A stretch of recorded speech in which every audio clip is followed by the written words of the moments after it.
Welcome into South Florida Daily and happy Monday. Kate, how was your weekend? It was good. Too short, Megan. How was yours? You know, I love a 3-day weekend. I wish we got those all the time. Everyone. 3-day weekend for everyone. We should all have one. I know. Hopefully you got into some fun things around our area. Coming up on today's show, if you're looking to learn about maybe something fun to do, adaptive diving, we're going to meet up with Billy C. and Scuba Nation. He's going to explore that topic with us. So that's exciting. Now it's time to learn about beekeeping. Here's Wild Palm Beaches. Welcome to the Wild Palm Beaches, and we're gonna get buzzed. This morning, we're in northern Palm Beach County, and I'm heading out to go and see my brother-in-law, Ben Patchen, who runs Gold Star Farms. And Gold Star Farms features one of my favorite creatures on the planet, a remarkable animal that is so surprising in its social habits, even its intelligence. And we're gonna go head out there and see what the buzz is all about.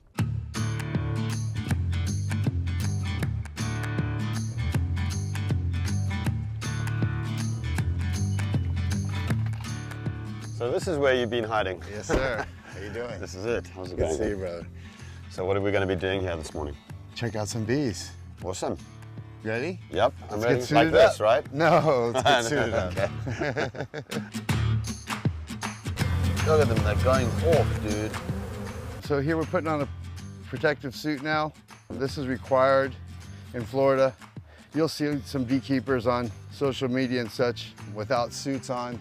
That's really probably not in Florida. Florida's wild, at least South Florida's wild populations tend to be Africanized. So it's very dangerous. 1,000 bee stings can kill you. And with 50,000 bees per box, we're gonna want you to be protected.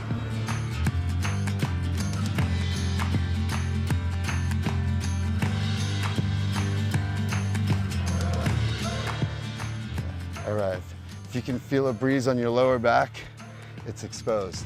Okay. All right.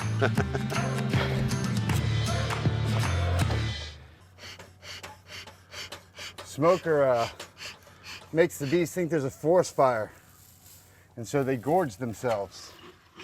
What is that material that you're putting in there? Pine needles. It's just pine needles? Yes, sir. Okay. They think that when you smoke them, they think there's a forest fire, so they eat a bunch of honey for survival instinct. I am a zombie. Classic.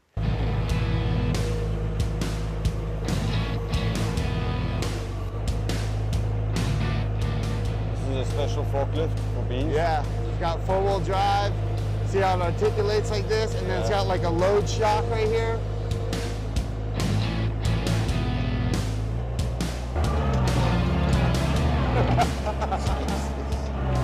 Not the most comfortable. No.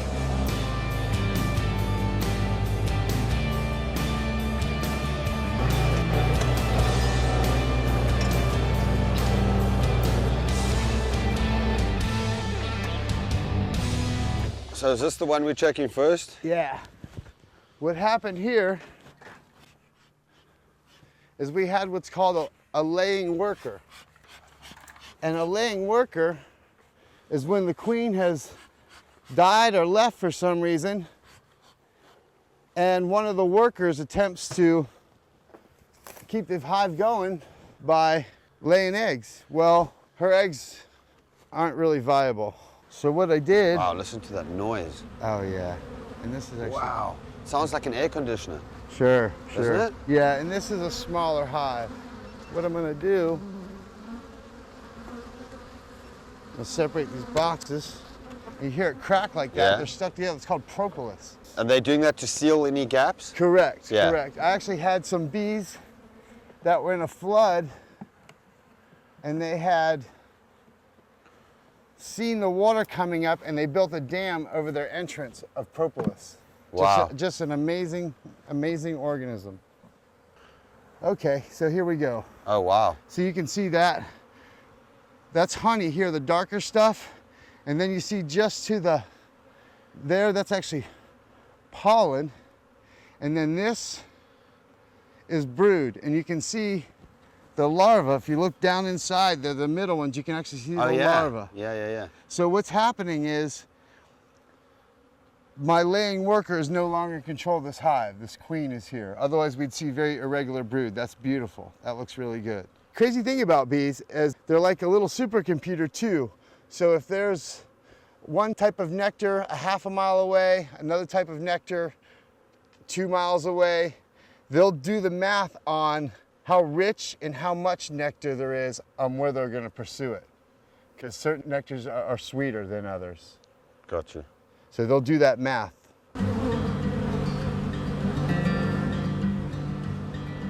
Oh, you can see them all bringing in the pollen on their legs. That's amazing. Yep. And different color pollen sometimes. Sometimes it's bright yellow and other times it's like an orangey color. What's that from? Correct. Different plants?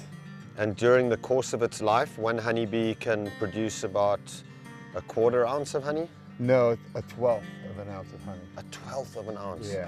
Yeah, and it's crazy because to make 1 ounce of honey is 60,000 trips. To a flower? Correct. And back? From the hive and back, correct. Wow, 60,000 trips just for 1 ounce of honey. Correct. You think about that next time you put honey on your toast, just how much work has gone into that delectable morsel. It's incredible. You know, we always sometimes underestimate the smaller creatures in life. You know, it's all great to go and look at an elephant or a lion, and they're really charismatic creatures. But, you know, when you start delving into the life of a honeybee, it's really fascinating just how social they are and how intelligent they are as well. It's even been said that honeybees can actually recognize individual human faces, which to me is just phenomenal. And it's really one of the finest examples in nature of collective intelligence, where you've got this entire hive functioning almost like a single organism. So if you look at the queen inside the hive, she could be like the brain, the lungs, and the heart of the organism. Then you've got the worker bees that are going out and getting the honey. They've also got stingers, so they're protecting the hive. And those are almost like our red blood corpuscles and our white blood corpuscles that are there for protecting the body and getting food and converting it into energy. And then you've got the drone bees in here, which are the reproductive function of the organism, because they're the only ones, their sole function is to then mate with the queen, and she'll produce eggs for the next generation. So one of the most remarkable examples of collective intelligence, and bizarrely, a lot of similarities between honeybees and ourselves. So I've read somewhere, Ben, that South Florida is actually one of the better places to keep bees in North America. Can you tell us a little bit why? Actually, yes, south of basically Orlando is the only place in the United States that honeybees can propagate through the winter. This queen, she lays 1,500 eggs a day.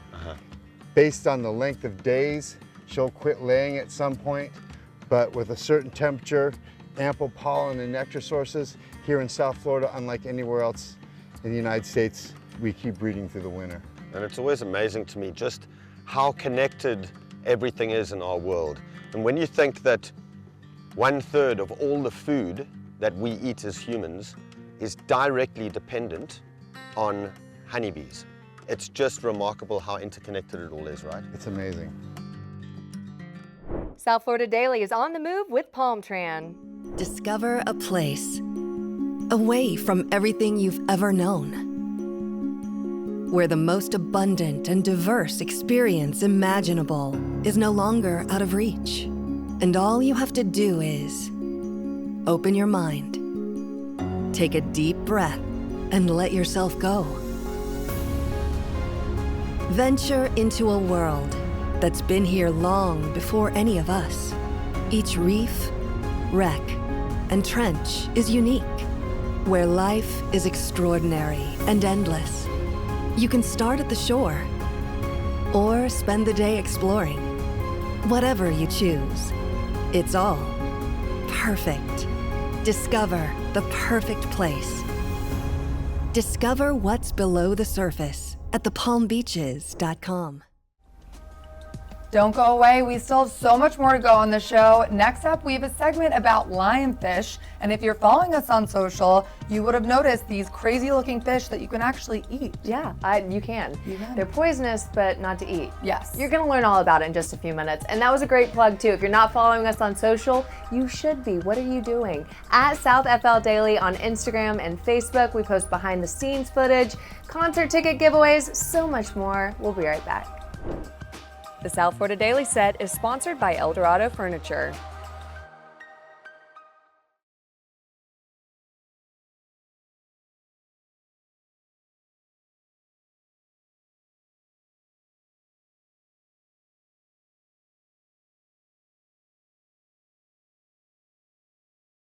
Today we're here in Boynton Beach and I'm here with Nate, owner of Lionfish Extermination. Nate, thanks for having us today. No, thank you very much for having me. Tell me about Lionfish Extermination.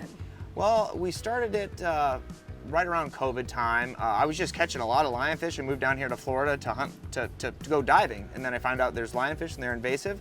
Started getting them, but I started doing a really good job at it. And since I don't eat any other fish, I only kill lionfish, I ended up doing it really good and only targeting them and getting the small ones and the big ones. And we decided, let's make this bigger. Let's get our own boat. Let's spread the word about these fish. So it really blew up all over social media lately, and people want to know about it, and it's really kind of fun.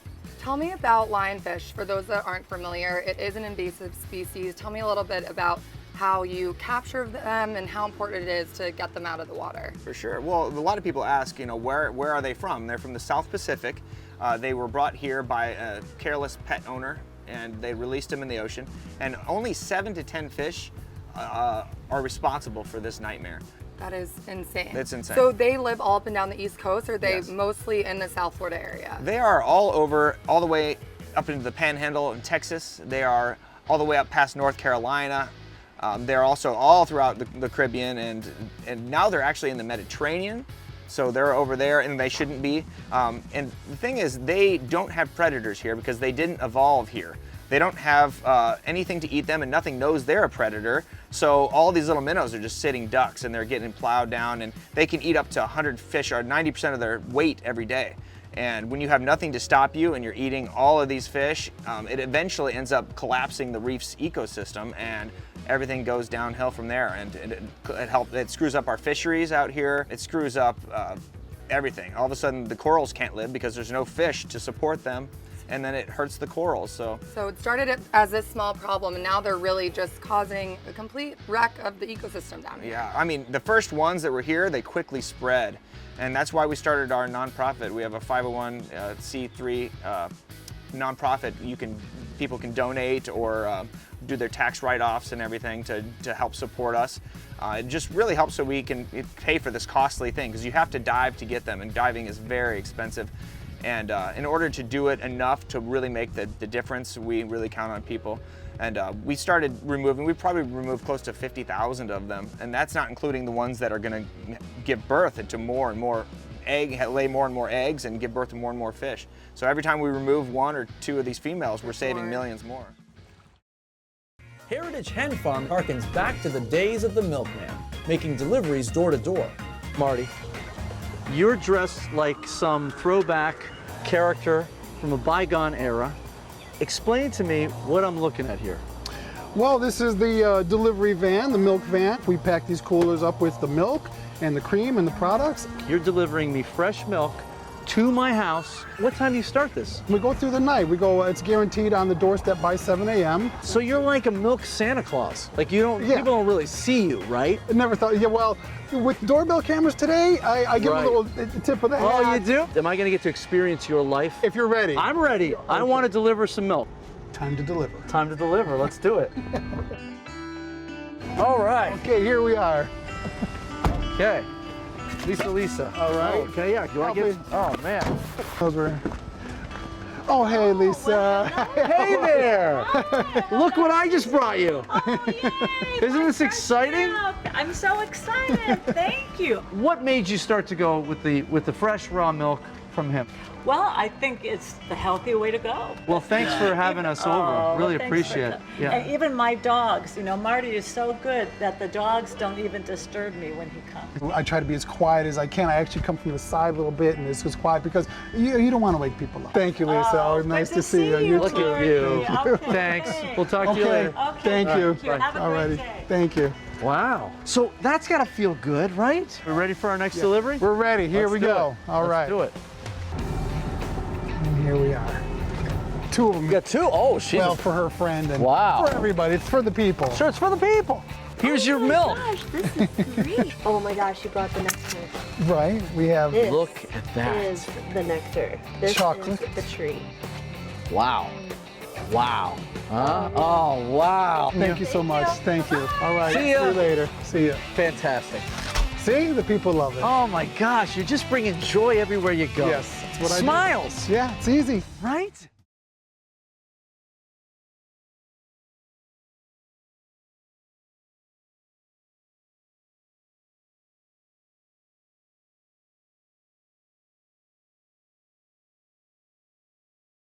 It's so important to give back to your community and do community service. Yeah, if you're looking to become a volunteer this summer, we're about to introduce you to an organization that's near and dear to our heart, Boca Helping Hands. So Boca Helping Hands, we've been around now for 25 years, and in that time we've grown from a very simple soup kitchen into now we are a multi-service organization serving close to 36,000 people throughout southern Palm Beach County, providing a range of services from feeding families, feeding kids in school, providing financial assistance for people to avoid eviction, avoid loss of utility services, to help pay for childcare costs. And we provide assistance with people getting access to medical care. Perhaps most significantly, we provide job training programs to help people either enter the workforce for the first time or advance in their careers in the workforce. So it's a wraparound approach that we take to helping alleviate poverty in our community. Steiner Green and Finer is a proud supporter of Boca Helping Hands because we believe in giving back to the community. We can make a difference in the lives of those people that need it the most. We understand our clients' struggles in the need for financial assistance or medical treatment, the same way Boca Helping Hands helps those in the community who also need food or medical assistance or financial help. Our values align so well with those of Boca Helping Hands that we felt it really important to be a part of their organization. In terms of support, and so the funds that we need to fund our operations come from the community, from individuals, from companies, from communities, from families.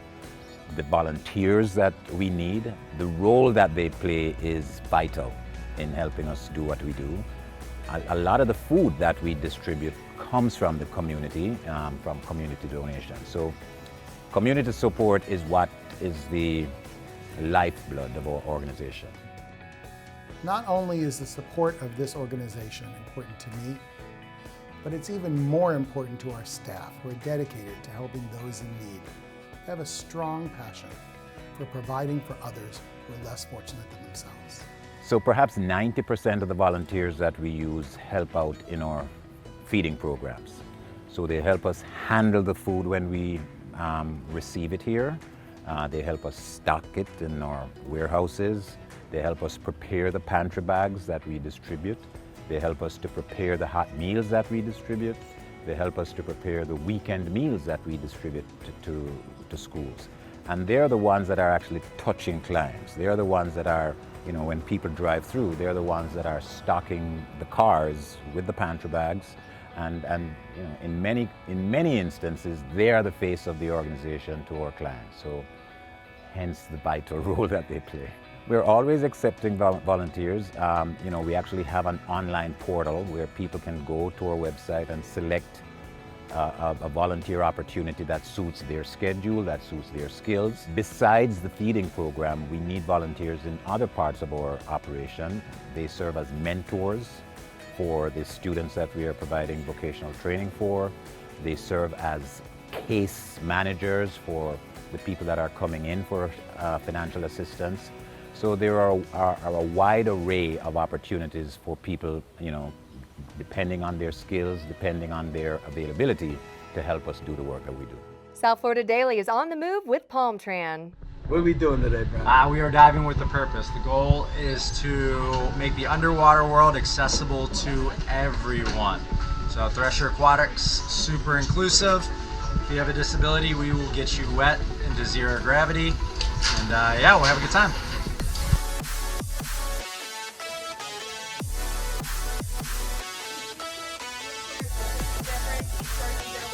Exactly where you can grab on your wheelchair. The other thing too. Lean it back a little. Tell me how excited you are. I'm excited. So excited! Are you excited? I'm excited. Thresher Aquatics is a nonprofit that specializes in helping individuals living with disabilities through scuba diving.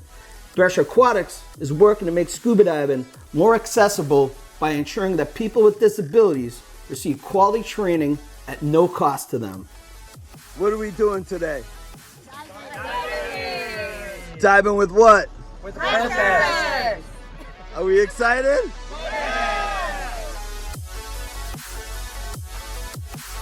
Yep. 1, 2, 3. That guy.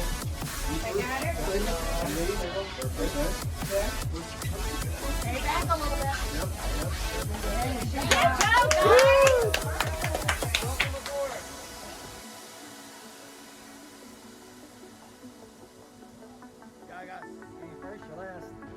Yo, Scuba Nation Thresher. Ow, ow. No gloves today. Let's go. Who's got hands for me up here? I got hands. I got you right here. I think we're okay. Who's receiving? Get her all the way up. Alright, you got we're okay. Thank you. I got the lowest one. I got a base. Yep. Alright, yeah, 1, 2, 3. Nice and easy, nice and easy. So we have. Okay, and then unflip that ankle weight. This is not okay with this, okay? Alright, we're gonna enter the water. Ready? Alright, count it off. 1, 2, 3. Dive, dive, dive. You okay? Woo! Woo! Yeah, baby! Yeah! I will see you down there. Alright? Ready, Larry? 1, 2, 3. Yes!